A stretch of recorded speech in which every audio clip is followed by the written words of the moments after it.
বম্বেতে কারি পাতা কিনে খেতাম, আর এখানে দেখুন আমার বাড়িতে এই যে একটা কারি পাতা গাছ, এই একটা গাছ, ওই একটা গাছ, কত কারি পাতা গাছ।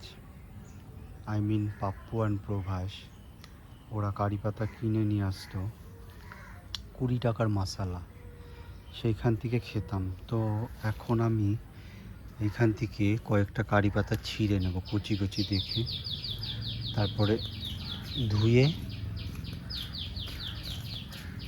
ধুয়ে এগুলো খাবো আমি।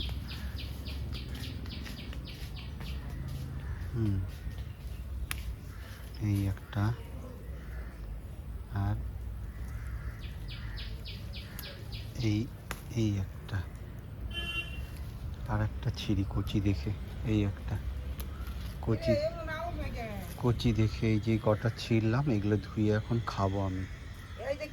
জামা কাপড় ইউজ করা হয়নি, মানে পরিনি, শুধু সঙ্গে নিয়ে গেছিলাম। তার মধ্যে থেকে একটা কি দুটো জামা কাপড় পরেছি, যেমন ধরেন এইটা পরে ইন্টারভিউ দিতে যেতাম। আর এগুলো তো কিছুই পরা হয়নি, শুধু একটু জল দিয়ে সার্ফ দিয়ে ধুয়ে আবার গুছিয়ে রেখে দেবো। এখানটায় শুধু ওই গায়ে দেওয়ার চাদরটা আর নিচে পাতার 17 ইঞ্চি এই দুটোই, আর বালিশের কভারটা, এই দুটো আছে, শুধু এই দুটো ধুতে হবে। বেশি জামা কাপড় নিয়ে যাইনি, দুটো দুটো করে নিয়েছিলাম। দুটো শর্ট প্যান্ট, দুটো স্যান্ডেল গেঞ্জি, দুটো জাঙ্গিয়া, আর দুটো ফুল প্যান্ট, দুটো জামা। তার মধ্যে তো কোথাও যেতামই না, বাইরে গেলে ইন্টারভিউ পরে যে জামাটা ওটাই সে হাতে ধুয়ে ফেলতাম, আর এগুলো একটু সপ্তাহে একটু ধুতাম হাতে। তো ওই কটা এখন ধুয়ে, বৃষ্টির জলে, বম্বের বৃষ্টির জলে, কলকাতার বৃষ্টির জল কাদাতে লাইক নোংরা হয়ে গেছে। তো এইটা ট্রলিটা একটু ধুতে হবে, শুধু জল দিয়ে একটু ধুয়ে মেলে দেবো, কারণ ট্রেনে বাসে এগুলো স্লিপারে it is feel like dirty. So এর জন্য আমার গাছ থেকে এই এতগুলো লঙ্কা তুললাম বন্ধুরা বাড়িতে এসে, আমি আপনাদের সাথে শেয়ার করছি। গাছ লাগিয়েছি, একটা গাছেই এতগুলো লঙ্কা গাছ। এই লঙ্কা গাছ থেকে এতগুলো লঙ্কা আমি তুললাম। চতুর্থটা বাগান নোংরা জঙ্গল হয়ে গেল। 1.5 মাসও হয়নি আমি বাড়ি থেকে বম্বে গেছি, এসে দেখি বাড়ির এই যে পেছনটা দেখতে পাচ্ছেন সব একেবারে জঙ্গল হয়ে গেছে, নোংরা হয়ে গেছে। তো এখন বাগানে যাওয়া যায়। বর্ষাকালে আমি চলে আসলাম আমার বাগানে। সো গাছগাছালিগুলো একটু দেখবো, মানে আমার গাছগাছালি দেখার জন্য চোখ একদমই হচ্ছে। এই যে লিচু গাছটা লাগিয়ে গেছিলাম, ভালোই বড় হয়ে গেছে। এই যে লিচু গাছ, মৌচাকের এটা বাসাটা একটু কম হয়ে গেছে, ভেঙে পড়ে গেছে নাকি কি যেন। তো যাই হোক, এখানে কিছু গাছগাছালি লাগিয়ে গেছিলাম, এই যে পুঁই শাক গাছ লাগিয়ে গেছিলাম, ভালোই দেখি বড় হয়ে গেছে। তো এখন আমি বাগানে চলে আসলাম, এই যে বাগানটা দেখাই একটু আপনাদেরকে, ভালোই জঙ্গল, ভালো হয়ে গেছে।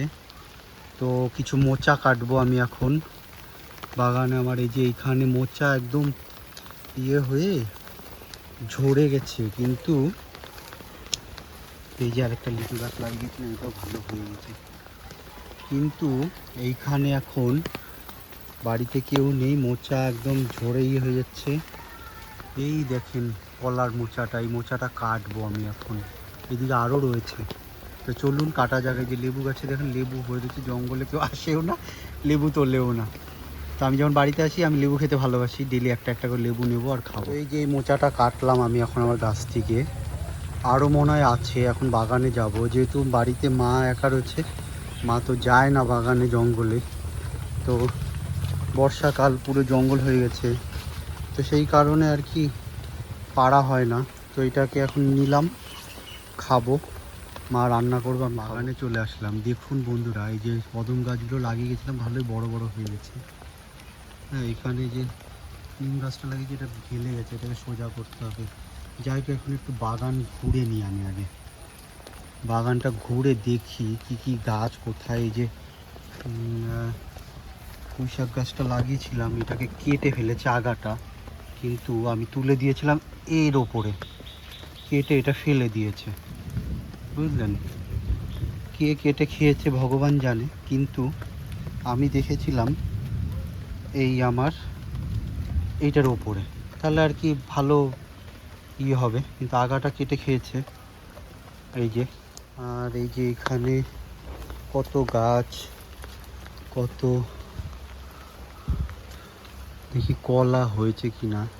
এই ডালগুলো আমি ছেটে দিয়েছিলাম, কিন্তু আবার হয়ে গেছে। ডালগুলো ছেটে দিতে হবে, আজকে আর করবো না, কেন আজকে বৃষ্টি পড়ছে। আর পরে একদিন এসে আমি জামা কাপড় পরিনি, মশা কামড়াচ্ছে, পরে একদিন ভালো করে সব পরিষ্কার করে ছেটে দিলেই হবে।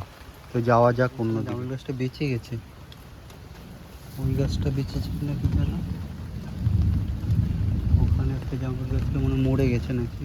সো বন্ধুরা, কত জঙ্গল হয়ে গেছে দেখেন, এগুলো আবার সুন্দর করে পরিষ্কার করে গুছিয়ে রাখতে হবে। ভিজে গেছি, এখন স্নান করব, স্নানটা করে নিই, তারপর আবার কথা বলবো। আমার গাছের পুঁই শাক, কতগুলো পুঁই শাক হয়েছে, সেই পুঁই শাকগুলো এই কাটলাম। এখন ছাদে চলে আসলাম। আসলে আমি বম্বে থেকে এসে এই সব জামা কাপড়গুলো, এই যে পেছনে দেখতে পাচ্ছেন, এগুলো সব ধুয়ে দিয়েছি। ধুয়ে দেওয়ার পরে মানে সকালের দিকে বৃষ্টি ছিল, আমি যখন ধুয়েছি তখন বৃষ্টি ছিল না। তারপর আবার দেখি যে ধোয়াটা শেষ হলো আর বৃষ্টি চলে এসছে, তাই এগুলো আর তুলিনি, এগুলো এখানেই মেলে রেখে দিয়েছি।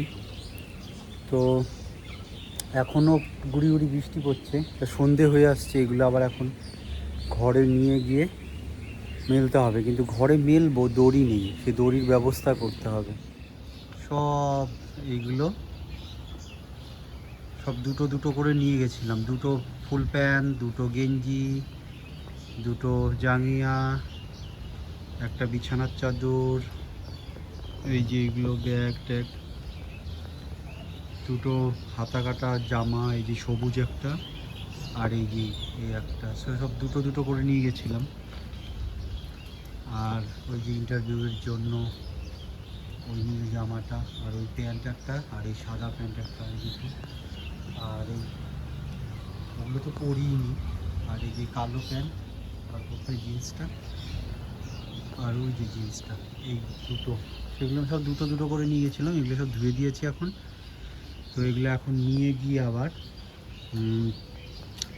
দড়ি টাঙিয়ে ঘরে মেলতে হবে, কারণ এই যে আকাশের ওয়েদার দেখেন, মেঘলা আর বৃষ্টি পড়ছে, এগুলো সব আবার মেলতে হবে। তো চলুন যাওয়া যাক। ওরে গাছগুলো কত সুন্দর সবুজ নীল, সারা বছর যদি এরকম হালকা হালকা বৃষ্টি হতো, গরমও লাগতো না, আর গাছগাছালি সব সময় এরকম সবুজ ফুলে ফেঁপে থাকতো, খুব ভালো হতো।